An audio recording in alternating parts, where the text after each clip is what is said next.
Hello friends, F ഗുരു മലയാളത്തിന്റെ പുതിയ ഒരു വീഡിയോയിലേക്ക് എല്ലാവർക്കും സ്വാഗതം.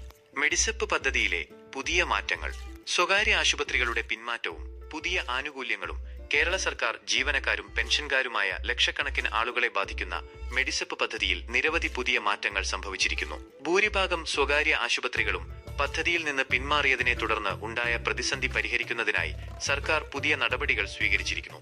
റീഇംബേഴ്സ്മെന്റ് ആനുകൂല്യം.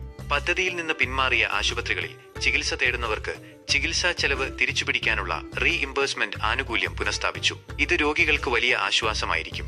മെഡിസെപ്പ് പദ്ധതിയിൽ ആയുർവേദം, ഹോമിയോപ്പതി തുടങ്ങിയ പാരമ്പര്യ ചികിത്സാ രീതികളെ ഉൾപ്പെടുത്തിയിരിക്കുന്നു. ഇതിനർത്ഥം ഈ ചികിത്സകൾക്കും സർക്കാർ സാമ്പത്തിക സഹായം ലഭ്യമാകുമെന്നാണ്.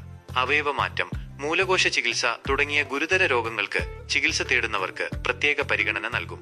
ശ്രീ ചിത്ര തിരുനാൾ ഇൻസ്റ്റിറ്റ്യൂട്ട് മെഡിസെപ്പിൽ ചേരുന്നതുവരെ ശ്രീ ചിത്ര തിരുനാൾ ഇൻസ്റ്റിറ്റ്യൂട്ടിൽ നടത്തുന്ന എല്ലാ ചികിത്സകൾക്കും റീഇംബേഴ്സ്മെന്റ് ലഭ്യമാക്കും. പദ്ധതിയിലെ മറ്റു മാറ്റങ്ങൾ. മെഡിസെപ്പ് പദ്ധതിയിൽ ഉൾപ്പെടുത്തിയിരിക്കുന്ന ആശുപത്രികളുടെ എണ്ണം കൂട്ടാനും പദ്ധതിയെ കൂടുതൽ സുതാര്യമാക്കാനും സർക്കാർ ശ്രമിക്കുന്നു. ഒരു ചികിത്സയ്ക്ക് ഒരേ സമയം മെഡിസെപ്പ് ആനുകൂല്യവും റീഇംബേഴ്സ്മെന്റ് ആനുകൂല്യവും ലഭിക്കില്ല. പദ്ധതിയിൽ നിന്ന് പിന്മാറിയ സ്വകാര്യ ആശുപത്രികളിൽ ഈ മാസം 22 നവംബർ 2024 വരെ നടത്തിയ കിടത്തി ചികിത്സയ്ക്ക് റീഇംബേഴ്സ്മെന്റ് ലഭിക്കും.